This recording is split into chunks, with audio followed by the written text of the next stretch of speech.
હાલમાં 10મા 12માની પરીક્ષાનો કાર્યક્રમ જાહેર થઈ ગયો છે અને બધા જ બાળકો એની તૈયારી કરી રહ્યા છે.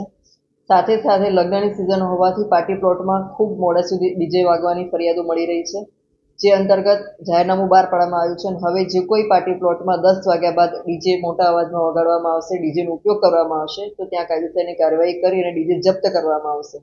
સાથે સાથે જે મોડી રાતે લક્ઝરી બસો અને મોટા ટ્રક જે હોર્ન વગાડે છે, જેમાં બાળકોને ભણવામાં વિક્ષેપ થાય છે, બધા ટ્રક અને લક્ઝરી બસો પણ કાર્યવાહી કરવામાં આવશે.